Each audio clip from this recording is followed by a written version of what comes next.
Hello, everybody. Welcome to Soul Secrets from the holy city of Tzfat, Israel. Okay, we are going to be studying literally soul secrets.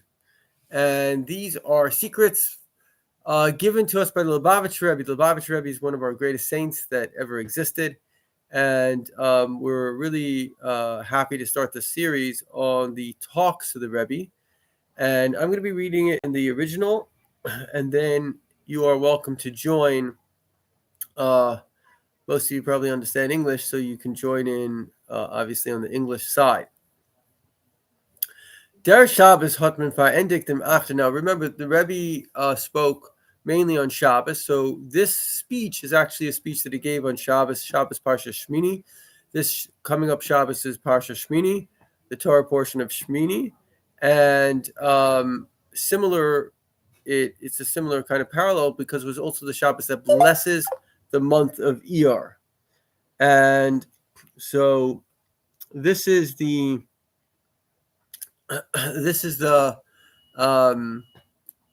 what's going on now. So in Yiddish, der Shabbos hat man verendigt dem achten Mol Lenin Parsha Shemini dem Yar. So this Shabbos we concluded there's certain years that the Parsha Shemini, the way it falls out, is there's actually 8 times that we read it. So Shemini actually means 8, and it's read 8 times. The Rebbe emphasizes many times that when it is done 8 times, it actually is it's like a simon. It's a sign that it will be a very, very prosperous and a very good year. And that year actually it was an amazing year.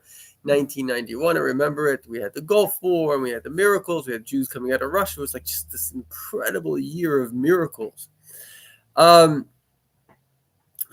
the Sizgeret Merdo Mol Batont geworden die letzte Wochen, als heintige Jahr lehnt man Parsha Shemini v'hivi Shemini Shmoina pa'amim. Was das hat in sich die Meile kapisk mir du Shemini Shmoina a Jahr wenn man lehnt Parsha Shemini Shmoina 8 Mal wird sein Shmeina a fette Jahr ungefüllt begashvis of V'duchtis. So as we know, this is a symbol, a sign that the year is going to be a very, very full year. It's going to have great blessings. Was das ist Einstimmung mit der Klaustik Öftun von der heutigen Jahr. Auf welche Iden geben dem Simen und Nomen heuer Tehei Shnas Nefleiser. Now, in general, that year was a year. Every year has an acronym. And the acronym for the year, like the Hebrew, a date turns into like a verse. And that verse is very, very, very significant. I was once, used to give a class, there was a Kabbalist. He would always ask me, what did the Rebbe call this year? He said it was a very significant thing. So it was Haya Tehei Shnas Nefleiser. It should be a year that I will show you wonders. Ayar Oisketzeichen Damit Maseres Fet. This is a year that is unique in the idea that it is very fat. In other words, it's very filled when ungefüllt mit Nisim in a fleiss. It's a year filled with miracles from the Nebevishtin. Was kommen far the Einikulim, which happened before everyone. So not only is it great to have miracles, but these are miracles that are occurring as a preparation for the coming of the Mashiach.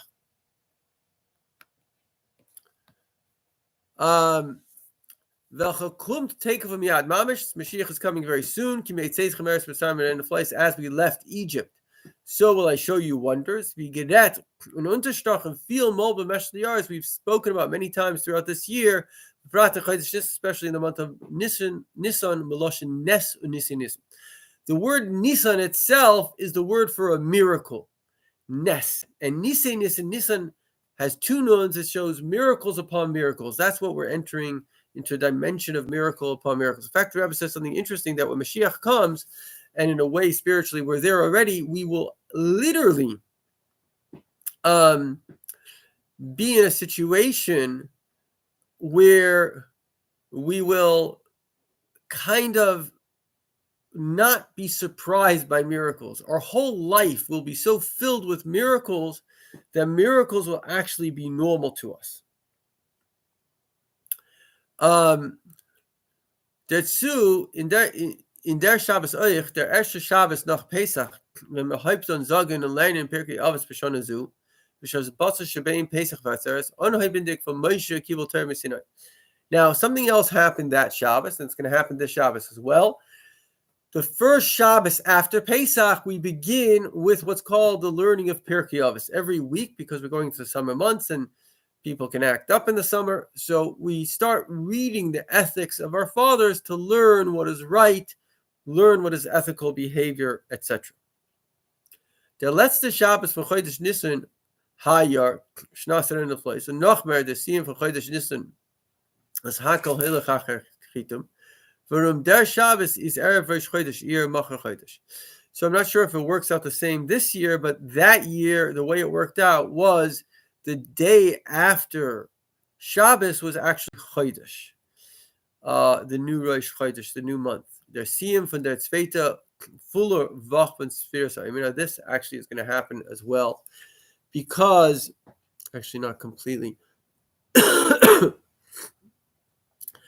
I think that year, the first time they read, let me just think about this for a second. If you read Sunday night, Monday night, Tuesday night, Wednesday night, Thursday night, Friday night, Saturday night. I'm not sure how it works, but basically that year they were completing, I think it's this year as well, completing the second week of the Sfiras Omer. Of course, we're in the Sfiras Omer. We're counting the Omer. And so this is a very, very important thing, the idea of the Omer and completing a second week. Like it is special in this year. Sfiras Omer begins the day after Shabbos. Literally. But der erste Tag Pesach is given Shabbos, because the first day of Pesach was Shabbos. So when the first day of Pesach falls out on Shabbos, so the first time you count is Mitzvah Shabbos, the day after Shabbos. But das tust euch an Eloi in dem Inyanu Tamimus von Sfiras Omer. So this creates a benefit in Sfiras Omer. So not only are you counting the Omer without getting into too much detail, but you're counting it in the best way possible, that it starts Saturday night and it concludes, and every single week you're counting literally week by week, but it's not a random from Tuesday to Tuesday. You're counting literally from Sunday to Sunday, and that's a more complete week, because the first day that was ever created was Sunday. The Eshteit Medrash, like it says in the Medrash, Sheva Shabbos Tamimus Tiena, there should be 7 complete Shabboses. A Maseh Hein Tamimus, one of these Shabbos is complete. Kashiyavi Pesach, when Pesach comes, the Shabbos and Shabbos, Shabbos, and you start to count Mitzvah Shabbos. So again, if Pesach comes on Shabbos and you begin to count Mitzvah Shabbos, so then it's complete, as we said, because you have a full week. Shabbos Hein Tamimus. Shmaschilin be'echa b'Shabbos u'mesayimos b'Shabbos. And v'bal doesn't heintike kevias kommen zusammen die alle Sachen in them Shabbos, because in this year all these things come together in this Shabbos. In other words, what are the things? Number one, that we're reading the Torah for the 8th time, Parshas Shemini. Number 2, we have Machar Chodesh. Number 2, Siyum Shavua Hasheni from Sfiras Omer. We have the completion of the second week of Sfiras Omer. Number 4, you have Haschalas Amiras B'Limud Pirkei Avos. You have the beginning of the learning of Pirkei Avos. So now, everything that happens, very important principle, is that nothing is by accident. Everything that happens was designed. Everything was designed. So let's say 5 things happen one day. They were all designed to happen in that day. That means that there's a fundamental connection between the two. So the person you married, it wasn't random. It may seem random, but it wasn't. It was designed. So there's a fundamental connection. There's actually 2 halves of one soul. So this is the ultimate goal, which is the connection between these things and figuring out what is that connection. That's what the Rebbe is going to be teaching us now, to understand that connection. So what is the connection between all these events that are participating together?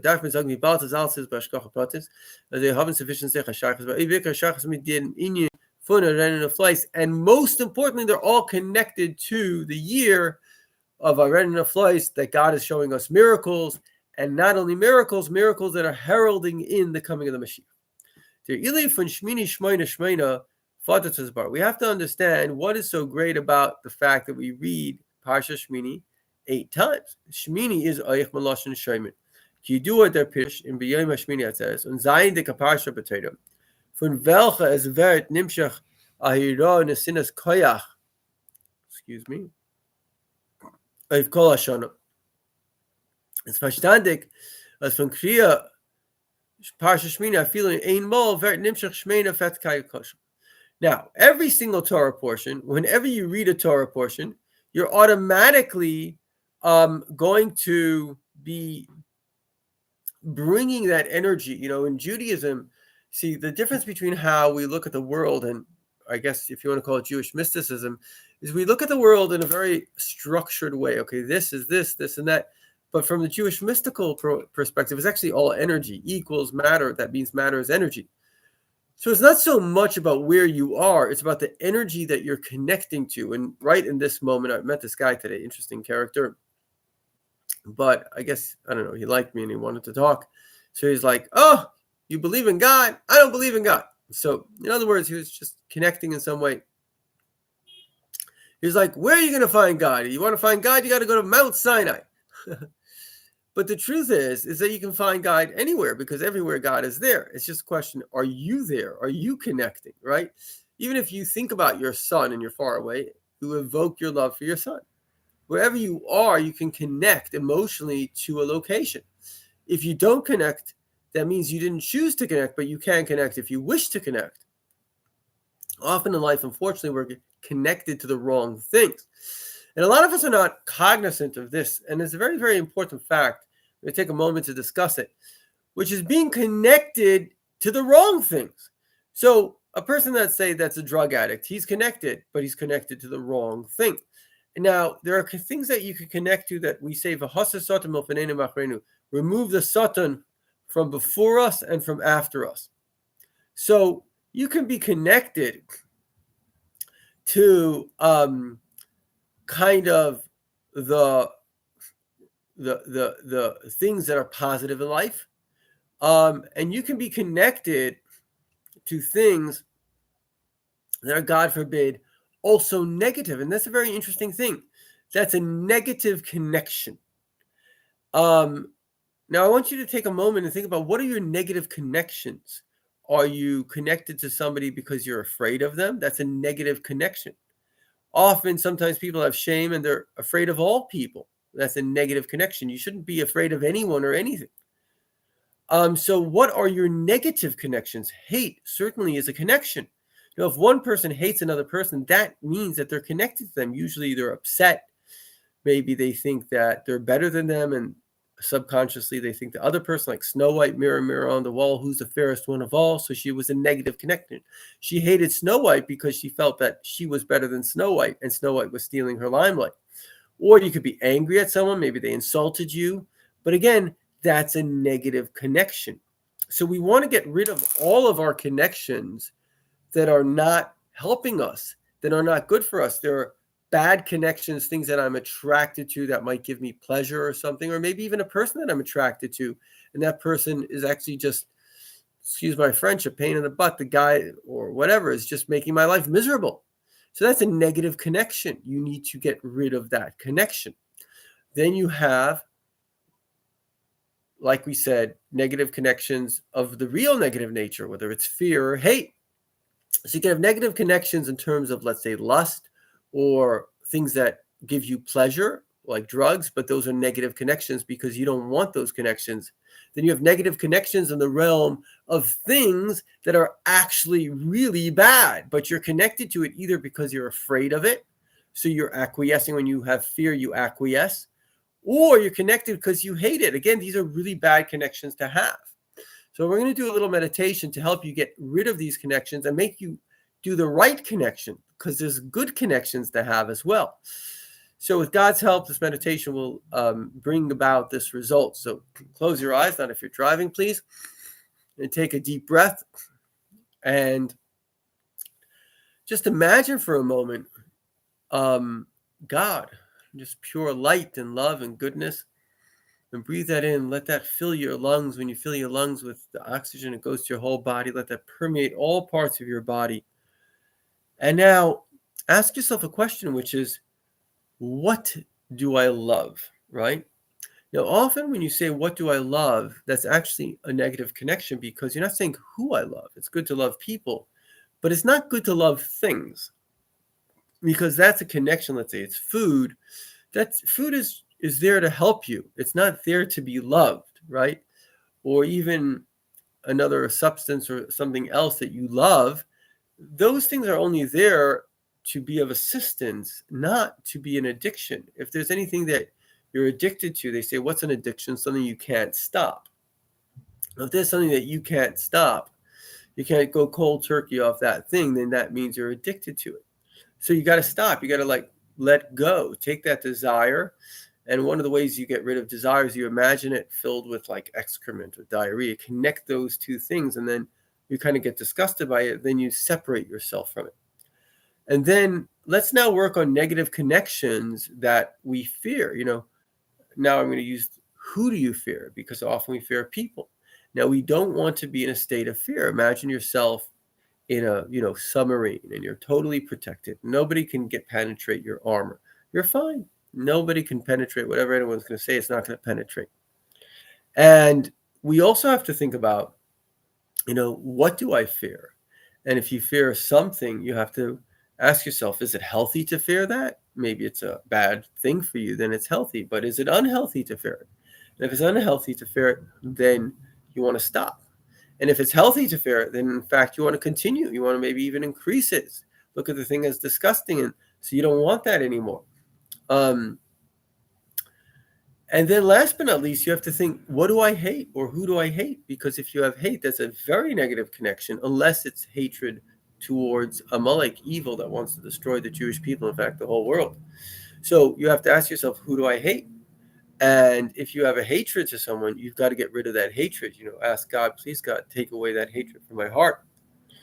Again, who do I hate? And if you can get rid of that hatred, sometimes you can feel compassion. Somebody hurt you, and really you can think, well, that person unfortunately was in their own state of pain and their own suffering, and therefore I'm not going to hate them because I understand that was their misery that was causing them to be jealous of me. So we can overcome who we hate in that way and just feel compassion for that. Try to feel compassion for that person. What do I hate, right? So we dealt with that. And now let's put it in the positive of life. What should I love? And obviously, I would say you should love the study of Torah. It guides you in the right way. And who should I love? Well, you should love certainly your family. And you should love people. And you should certainly love God. It does so much for you and is directing you at this moment. And so I will ask God to help us to have the right loves and not the wrong fears. And certainly not the wrong hates, and everything should be in the right way. But this is a very important teaching. Now, I have to really apologize. I didn't bring my battery pack for my computer. So my computer is about to die, and I do want to save this class, the one that is online. So what I'm going to do is I'm just going to kind of end the online version of this class, and then we're going to continue with our group that is on the WhatsApp group here. So let me just see this for a second. Where are we holding? Okay, so let me just close the live video. And stream. End.